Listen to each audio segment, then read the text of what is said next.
So, how is everyone? I hope you're all well. Now, a little bit of a disclaimer in this video. First of all, a bit of a trigger warning, because there'll be some information in here that some may find disturbing. And secondly, this is an account that was sent to me. Now, I haven't had chance to find out whether this guy would like to be credited for sending me this information. But if he does, then I will pin his details in the pinned comment on the video once I've confirmed that. But this is an account from what is supposed to be two people who were at the property when the 911 call was made. Now, some people are likely to have seen this. Some people will not have. But it's important to understand that we don't know whether the account that they state is true, but it seems that this was in defense of some comments that were made about the surviving people who were in the property. I feel that they are attacked on another social media platform, and these people felt the need to jump in and defend them. So without further ado, we'll get into the meat and potatoes and we'll go to it. But I just thought, before I do that, check this out. So we've got dog cam. That's dog cam. How cool is that? So through the video, if he does anything, we can pretty much double check and make sure that he's okay. Can't we, dog? I think he actually knows he's on camera. I think he does actually know, staring at it. Look. What I might do is strap a GoPro to his head, so when we do videos, we can strap a GoPro and watch him wander about. But that's Milo. Hello, Milo. So, anyway, right. This is... I won't put it up on screen. I could share the screen, but I don't want to because it's got details on there of people who obviously don't want to put their information on. So I'm going to read it, okay? And a little bit of the context, if you like. So let me just see where the best place is to start. Right, two people who claimed to be at the house with the roommates when the bodies were discovered quickly came to the surviving roommate's defense and wrote that the roommates woke up, went upstairs to the kitchen and noticed the sliding glass door was open, and it was during that time they discovered Ethan. They didn't say where he was found on that floor, but it was so horrific that both girls went into shock and ran out of the house. One of the roommates fainted, and the other was beyond hysterical and not making any sense. Their frantic actions while coming out of the house caught the attention of people walking past.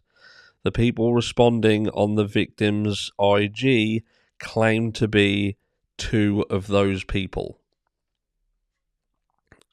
They implied that the roommate who fainted had already dialed 911, but was so distraught that she fainted before she could give any info that the dispatcher could understand.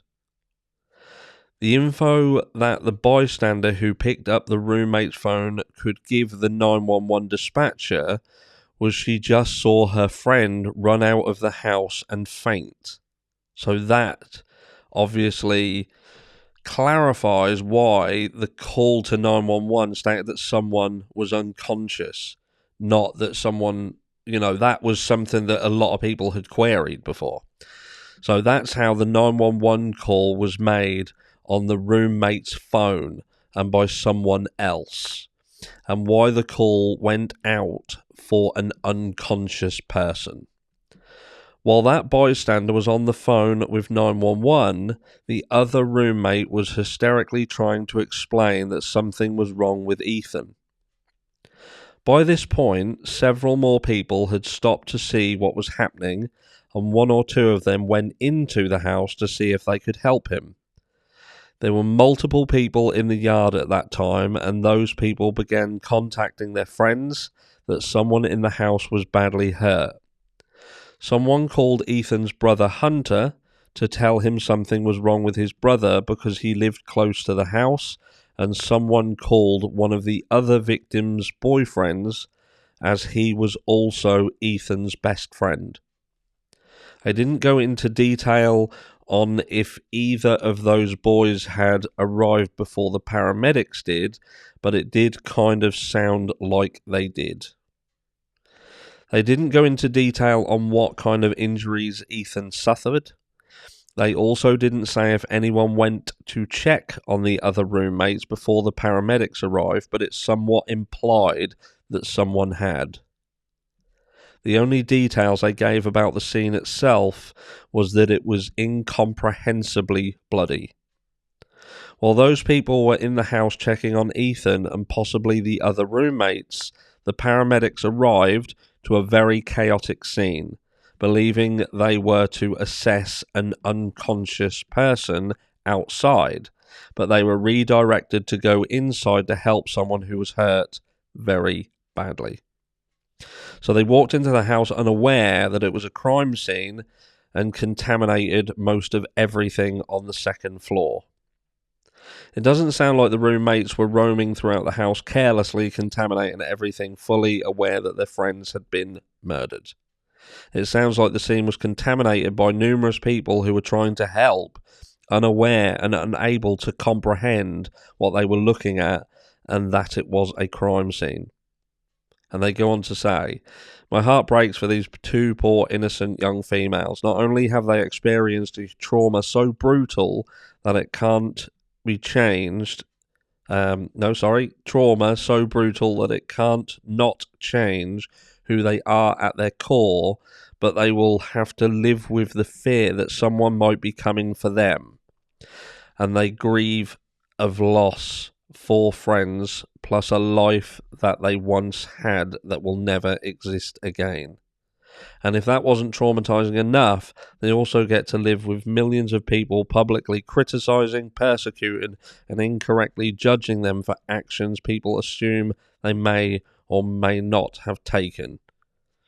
Some of the comments left on the IG pictures of the victims, especially the ones the survivors were tagged in, were beyond nasty, if not right down cruel. I don't understand how our society became so inhumane. It sounds like the 2 surviving roommates' behaviours were 100% appropriate for the situation they found themselves in. And I agree, like I said, this all alleged, but I think it explains a lot. I'm marking this as information rather than theory, because I'm not making a theory myself. I'm just relaying information given by the individuals who were there when the call was made. And look, that information, it answers a lot of questions. You know, one of the biggest questions that we had surrounding the call was the fact that, look, we asked who had made the call. If the call was made on the surviving girls' phones, but not by then who made it? Well, that kind of answers that, and it answers it fairly well. And I agree that it makes complete sense. It does make complete sense. Also, the scene, it answers the question about why it was an unconscious person, and that was kind of that confusion over, hold on, why were they saying they were unconscious if there was blood everywhere? So that was referencing the girl who had found the scene. So I believe this is credible. I do genuinely believe it's credible. Let me know what you guys think. Once again, this was sent to me. I thank that person very much for sending me this. I hadn't seen it prior to receiving this. But yeah, I do believe this is credible information. I could be completely wrong, but to me, it makes complete and utter sense. And let's have a look and see how the dog's holding up. And it seems that my story has sent him to sleep. So, there we have it. This is video 1 of 2 today. So, if you don't get notifications, do check.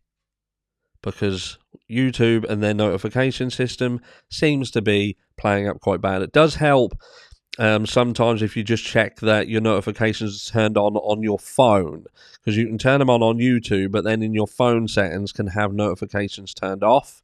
And sometimes it helps if you unsubscribe and then resubscribe. That can reboot everything up if you're having problems with notifications.